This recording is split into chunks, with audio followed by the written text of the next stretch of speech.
आज हम derivation of quantum shift के बारे में बात करेंगे। जब एक्स किरणों को किसी स्कैटर से स्कैटरिंग कराया जाता है तब स्कैटर्ड एक्सरे में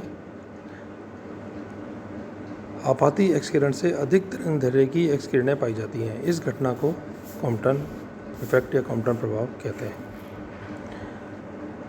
इस प्रभाव की व्याख्या क्वांटम सिद्धांत से ही की जाती है। एक्स किरण का एनर्जी पैकेट या क्वांटा, जिसे हम एक्स किरण फोटोन कहते हैं, लक्ष्य के इलेक्ट्रॉन से प्रकीर्णित होते हैं। एक्स किरण फोटोन एक कण की तरह व्यवहार करता है जो इलेक्ट्रॉन के साथ टक्कर में अपनी ऊर्जा क्षय करता है। इलेक्ट्रॉन द्वारा गतिज ऊर्जा लाभ फोटोन द्वारा ऊर्जा हानि के बराबर होता है। इस कारण प्रकीर्णित फोटोन की ऊर्जा आपाती फोटोन की ऊर्जा से कम हो जाती है। कॉम्पटन के अनुसार परमाणु के फोटोन लूज बाउंड व रेस्ट पर इलेक्ट्रॉन एक्स किरण फोटोन के द्वारा मुक्त इलेक्ट्रॉन के रूप में देखे जाते हैं। अतः जब निश्चित तरंगदैर्घ्य की एक वर्णीय एक्स किरणें के फोटोन को प्रकीर्णित करने वाले द्रव्य के लक्ष्य कुछ भी हो सकते हैं, या तो आप कार्बन या कोई भी हल्की धातु पर आपतित करते हैं तो फोटोन तथा इलेक्ट्रॉनों के टक्कर के कारण प्रकीर्णित विकिरणों में के फोटोन की तरंगदैर्घ्य लैम्डा डैश आपाती फोटोन के तरंगदैर्घ्य लैम्डा से अधिक पाई जाती है। जैसा चित्र में आप देख ही रहे हैं, एक फोटोन जो स्थिर पड़े इलेक्ट्रॉन से टकराता है तो टक्कर के पश्चात इलेक्ट्रॉन जो फाई एंगल बनाता हुआ वी वेग से चला जाता है और फोटोन जो है जिसकी एनर्जी एच न्यू डैश हो जाती है, जिसको अपन ई डैश से डिनोट करेंगे।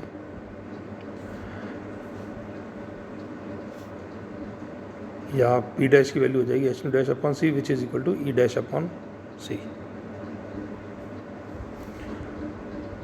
और अपन जानते हैं इलेक्ट्रॉन का रेस्ट मास और इफेक्टिव मास के बीच में संबंध होता है m is equal to m0 upon √1 minus v square upon C square, जहाँ पे m0 विराम द्रव्यमान है।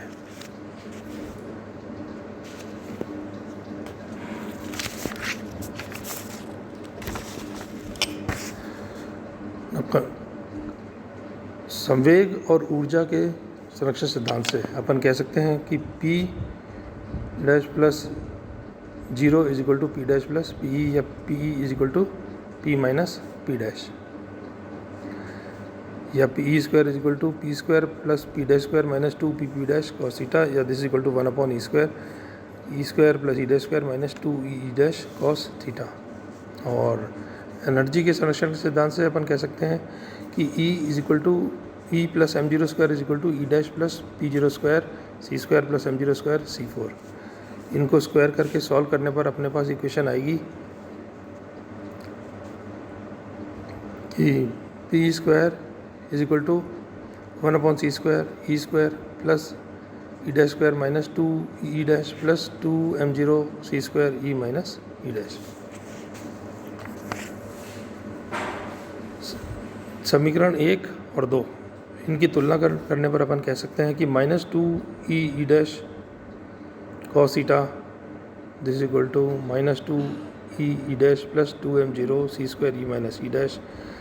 या इसको सॉल्व करने पर अपन कह सकते हैं कि 2 E dash into 1 minus cos theta is equal to 2 m0 square E minus E dash. Now we know that E is equal to H nu and E dash is equal to H nu dash.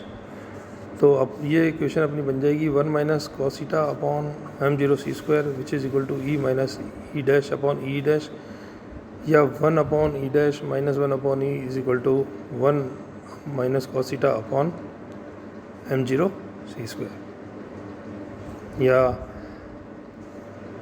Lambda dash minus lambda is equal to h c upon m0 C square into 1 minus cos theta. और lambda dash minus lambda, suppose अपन इसको d lambda रखें तो d lambda is equal to 2h m0 c into sine square theta upon 2। ये जो उपरोक्त समीकरण है ये कॉम्पटन शिफ्ट को दर्शाती है।